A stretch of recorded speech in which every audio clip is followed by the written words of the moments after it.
హబక్కూకు మొదటి అధ్యాయము. ప్రవక్తయగు హబక్కూకు నొద్దకు దర్శన రీతిగా వచ్చిన దేవోక్తి. యెహోవా, నేను మొరపెట్టినను నీవెన్నాళ్ళు ఆలకింపకుందువు? బలాత్కారము జరుగుచున్నదని నేను నీకు మొరపెట్టినను నీవు రక్షింపకయున్నావు. నన్నెందుకు దోషము చూడనిచ్చుచున్నావు? బాధ నీవేళ ఊరకయే చూచుచున్నావు. ఎక్కడ చూచినను నాశనమును బలాత్కారమును అగుపడుచున్నవి, జగడమును కలహమును రేగుచున్నవి. అందువలన ధర్మశాస్త్రము నిరర్ధకమాయెను, న్యాయము ఎన్నడూను జరగకుండా మానిపోయెను. భక్తిహీనులు వచ్చి నీతిపరులను చుట్టుకొందురు. న్యాయము చెడిపోవుచున్నది. అన్యజనులలో జరుగునది చూడుడి, ఆలోచించుడి, కేవలము విస్మయము నొందుడి. మీ దినములలో నేనొక కార్యము జరిగింతును, అలాగు జరుగునని ఒకడు మీకు తెలిపినను మీరతని నమ్మకయుందురు.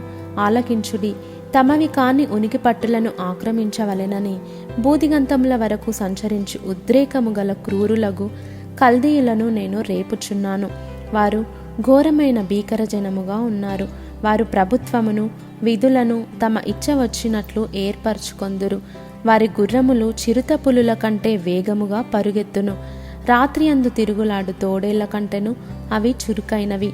వారి రౌతులు దూరము నుండి వచ్చి తటాలున జొరబడుదురు. ఎరను పట్టుకొనుటకై పక్షిరాజు వడిగా వచ్చినట్లు వారు పరుగులెత్తి వత్తురు. వెనుక చూడకుండా బలాత్కారము చేయుటకై వారు వత్తురు. ఇసుక రేణువులంత విస్తారముగా వారు జనులను చెరపట్టుకొందురు. రాజులను అపహాస్యము చేతురు, అధిపతులను హేళన చేతురు.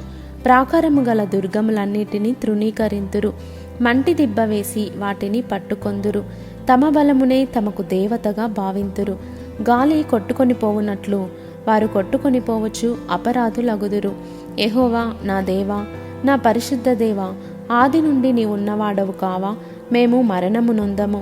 యెహోవా, తీర్పు తీర్చుటకు నీవు వారిని నియమించి ఉన్నావు. ఆశ్రయదుర్గమా, మమ్మను దండించుటకు వారిని పుట్టించితివి.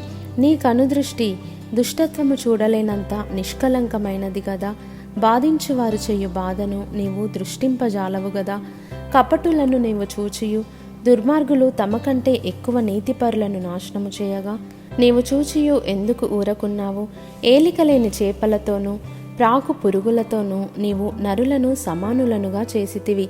వాడు గాలము వేసి మానవులనందరినీ గుచ్చి లాగియున్నాడు. ఉరులు ఒగ్గి చిక్కించుకొనుచున్నాడు.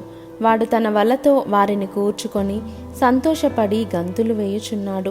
కావున వల వలన మంచి భాగమును పుష్టినిచ్చు భోజనమును తనకు కలుగుచున్నవని వాడు తన వలకు బలులనర్పించుచున్నాడు.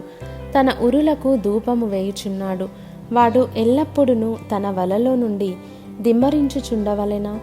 ఎప్పటికినీ మానకుండా వాడు జనములను హతము చేయుచుండవలెనా?